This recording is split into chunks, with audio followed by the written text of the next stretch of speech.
Guys, my name is Nonima Tikela. Welcome to my YouTube channel. So today I want us to talk about Nxumalo and his cross-examination. Guys, he is a silent killer.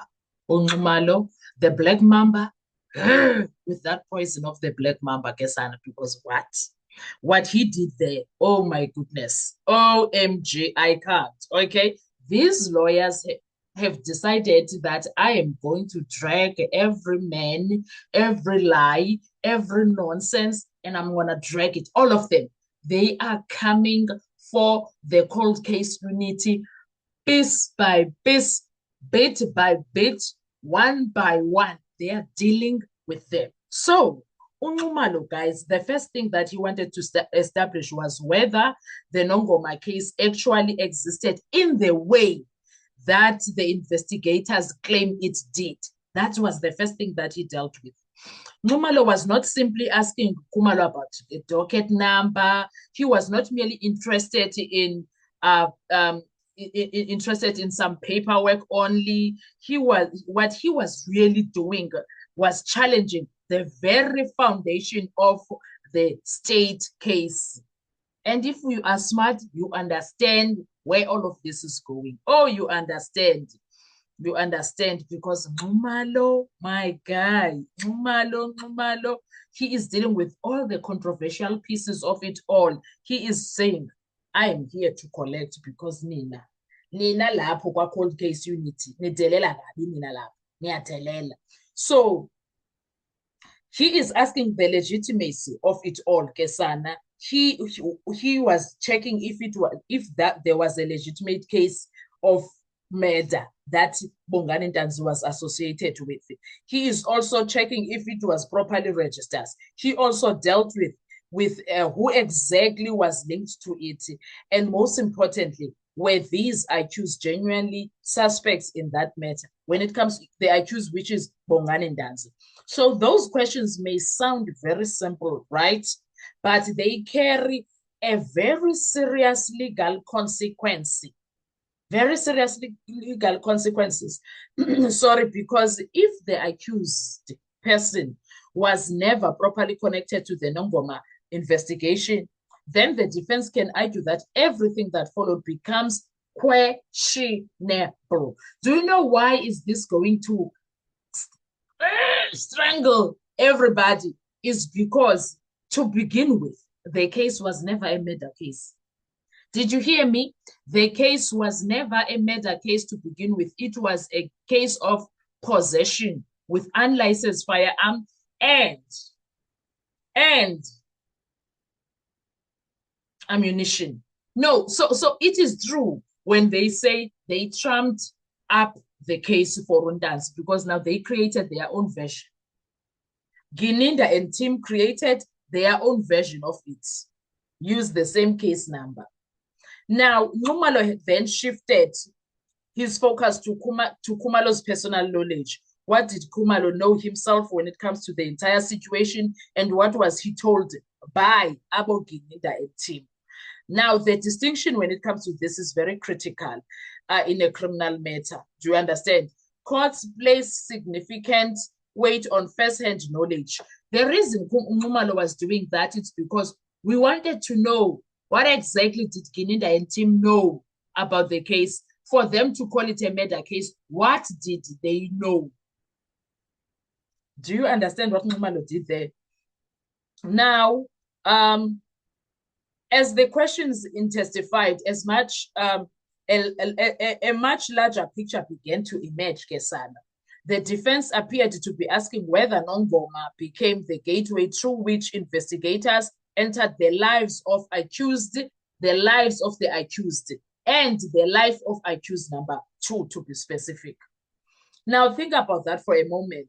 If the Nongoma matter was weak, improperly investigated, or lacked genuine links to accused number 2, then the defense can argue that the subsequent arrest of accused number 2, the interviews, the statements, the investigative steps were all built up on a shaky foundation because they lied when the procedure, very wrong, Very, very wrong. This is why Nxumalo kept returning to the beginning, because Nxumalo yena qala, he was a prosecutor. He knows exactly what he is gunning for.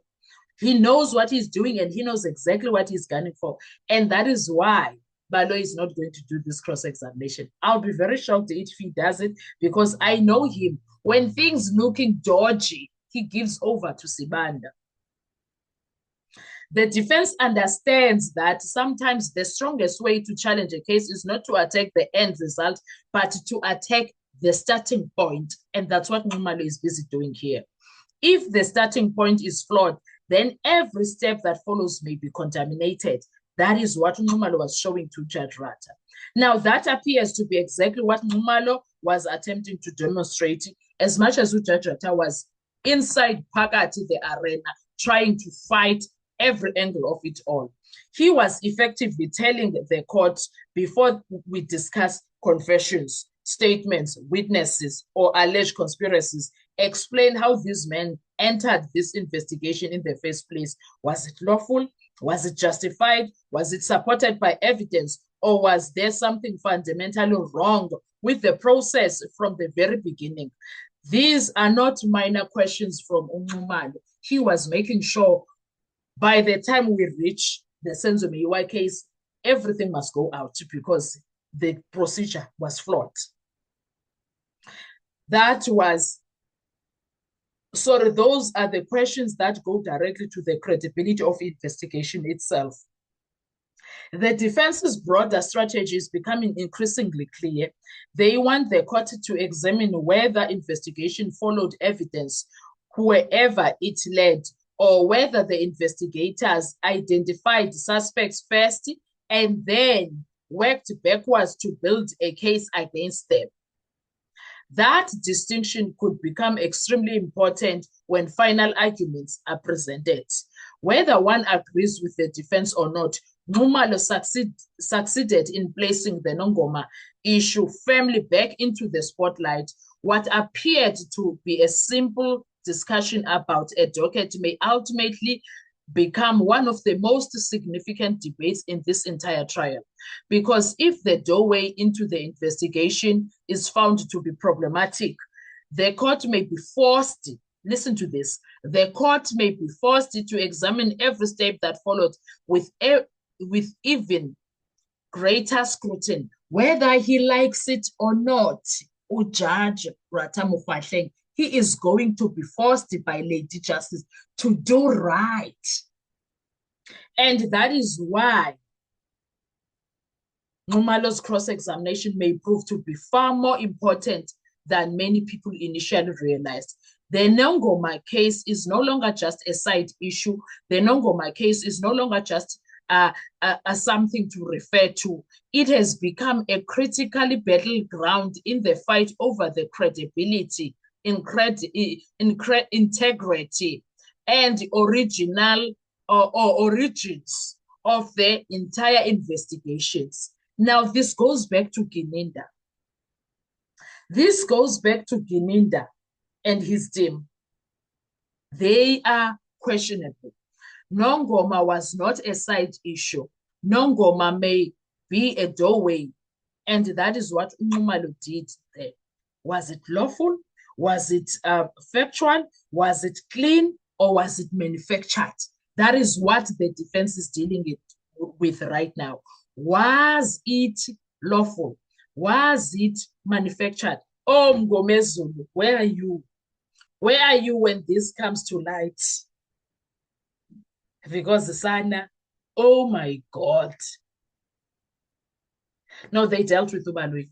They dealt with Gininda and his team. They dealt with them thoroughly. I do not want to even hear anything else. I don't want to even hear anything else. Nxumalo's strategy was surgical. He was not only talking to Khumalo or asking questions, he was attacking the origin story of the state case. That's what he did there. I don't know about you. Let us have a discussion in the comment section, but now I'm saying it is done, my Lord. It is done. The deed has been done. Let's talk in comment section. I want to hear your views. Thank you so much. Do enjoy your day. Bye-bye.